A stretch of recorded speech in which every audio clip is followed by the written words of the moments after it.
Data is the DNA of any business. At National List Services, we focus on one ideal. We offer marketing solutions that fit. We're not interested in selling you data. We're interested in selling you the primary solution to the problem you have today. As a data broker and aggregator, we have access to the top data sets and know where everyone is getting their data from. We identify your demand, the needs of what your customers are, where people are in life, what stages they find themselves in, and their backgrounds that most fit your necessity level. National List Services looks for a long-term solution to what your data needs are, and more importantly, we will educate you on the industry, what to ask other data sources, what to look for, and what to say. Our job is ethics-oriented and getting you what you need right now when it comes to data. Book a call with us today at nationallistservices.com.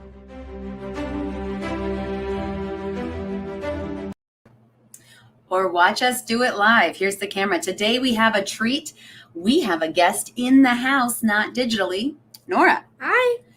So Nora has a business plan, and we're going to look at data for her business today. So Nora, I'll pull up everything else. You start talking about what is your business plan here. My business idea is an ice cream shop. Mm-hmm.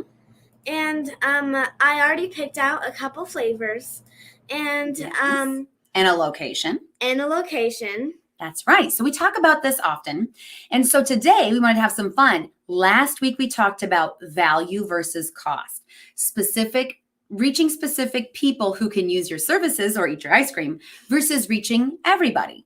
So in last week's example, if you go back and watch the show, we were talking about print and mail and how you could add value, reduce cost, and mail to people who could use your service. Now, they had a certain household home value. It was a home value range that they were looking for that qualified. In this case, what do you need to qualify to eat ice cream, Nora? Money. And a stomach. Yeah. And a mouth. Yeah, everybody eats ice cream. So we wanted to show 2 ways to run this list today. So we're going to start at the National Saturation Database. And one of the great tips I wanted to share, and this is why we show this live, so you can do this too, is under geography. If you want to mail to specific zip codes, but I don't know how many zip codes are in my city or how far it reaches, you can click zip code and look up. And here I'm going to put the name of our town and our state and click search. And it pulls up quite a few. Now, I knew 3 of these. 3. Can you see my fingers there? The blue door. There's the blue door. 3 of these zips. The fun of going live. And so I'm going to click all of those and add them. So this is my Bellevue area for our location. You could also, let me recalculate and see what that total is. And I'll show you one other option. That's 34,000 people that are mailable. Now, this is addresses, no names. Every address would get a postcard saying, come to Nora's ice cream shop. Come to Nora's ice cream shop.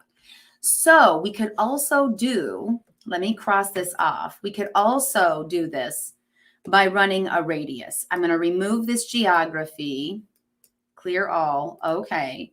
X this off. It's not letting me. Anyway, you could do a radius.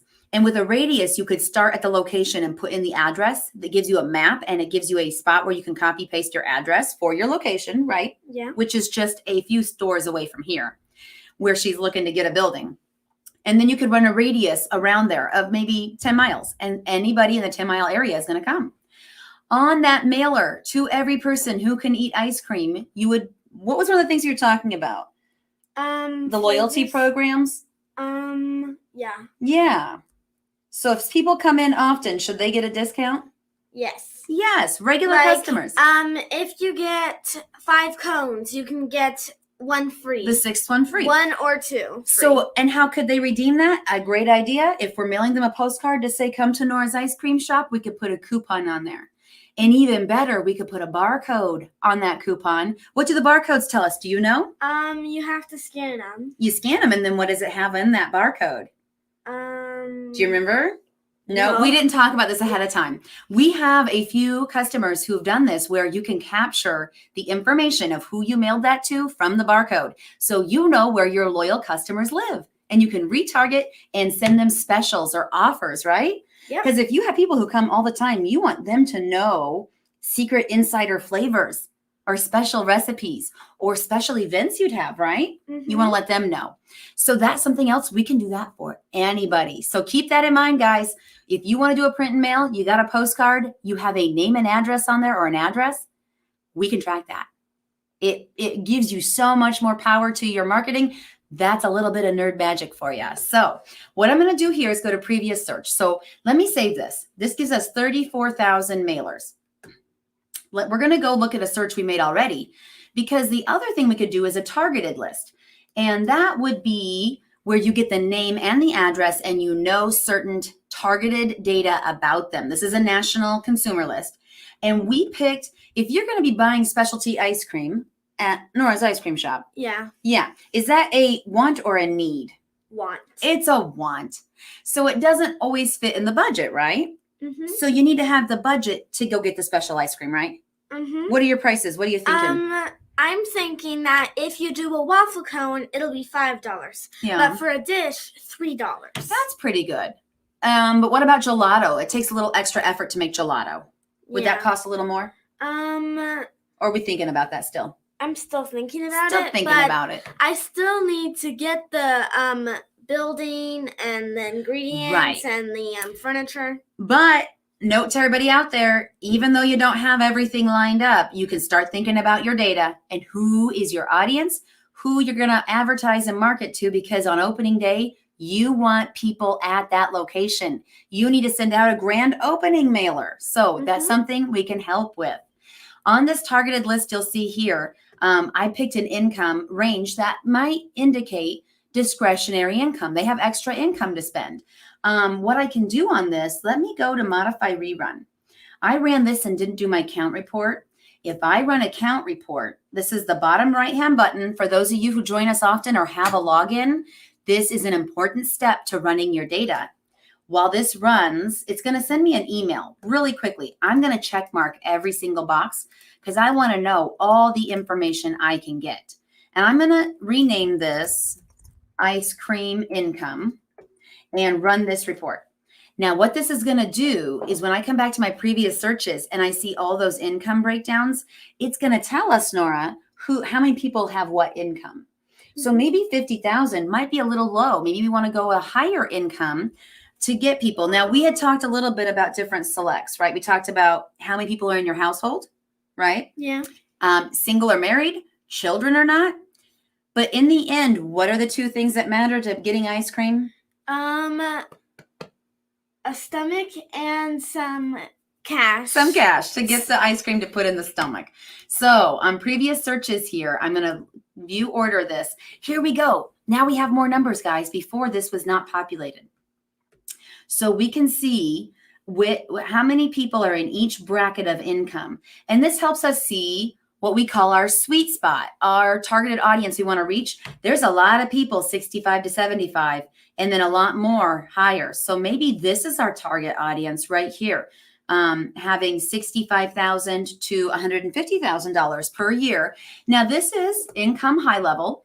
This does take into consideration both earners in the family, if it's a married couple, if it's a family, just so you guys know. So these are just some ideas on how you can do a postcard mailer, right? For grand opening or with loyalty coupons for your business, especially either way. Targeted is more specific, but you can see the totals here, 21,000 versus 34,000. Really, for an ice cream shop, a restaurant, a grocery store, that's when you'd want to probably mail to everybody. Right, Nora? Yes. The more people that know you, the more they can. Do you know the rhyme? No. If they don't know you, they can't flow you. They can't come flow you with money, cash flow, buy your ice cream, buy your product. Yeah, we're learning some marketing today. So the more people that know you, they will flow you. So tell them a little bit more about your flavors, Nora, and then we will wrap things up. So one of my flavors is cookies wish cream. It's Really? kind of like cookies and cream, but I mixed up the name. To make it fun. Uh-huh. Tell them one more flavor that you think is very creative that you have. We're going to copyright these. What's the other flavors? Give them one more. Birthday cake. Well, everybody has that. What would make yours different? It'll be like cookie dough and sprinkles in it. Have everything you want to eat on. Yeah. Tell them one more. Tell them the sushi one. Oh, right. Tell them this one. We put ice cream and make it the colors of an actual sushi roll, and then put it into a mold. And then when it comes out, it looks like sushi, but it's actually ice cream. And it doesn't taste like sushi ice cream. It tastes like. It'll be good. It'll probably taste like chocolate or vanilla or strawberry. Maybe some other flavors in there. Yeah. Maybe each layer of color has a different flavor, like a California roll. Yeah. So we hope this inspires you that no matter how far along in your business plan you are, it's never too early to start thinking about marketing and who you're going to reach. Your audience needs to know you. People need to know about Nora's Ice Cream. And who do you tell about your ice cream business? Probably anyone who asks. Or will listen to you talk about it. She talks about it all the time. So that's why I wanted to do a quick little show today and share how you can either do a saturation mailing and reach everybody, which if you have the right product or the right service, that is ideal. In this case, it's ideal. If you watch last week's show, you'll see the value was not there. The cost was wasted and the value was gone. So we did a targeted list. In this case, we compared both lists, and I would say saturation is the way to go. So catch us next week. We are going to start a new series for at least 2 weeks, if not more, talking about real estate and how you can reach the right people in your area if you're a real estate agent, and how we can help with that print and mail or reach out to follow up. We have a lot of friends who have brought this to our attention that this is definitely something they're looking for, and we want to show how easy it is, how affordable it is, and how effective it is. So we look forward to seeing you here next week, the same bat time, the same bat place, right? You don't even know that reference. And we will catch you then, and look out for our advertisements in the meantime, talking about the upcoming Data Roundtable. And we've called it now the Data Don't Lie. Once you have the data and the information, right? Can you say it? You can come to my ice cream shop. Exactly. Thank you, Nora, for joining us today. Mm-hmm. We're going to go have some real sushi, not sushi ice cream, and continue making our business plan. And until then, we'll see you next week on the Data Roundtable. Bye.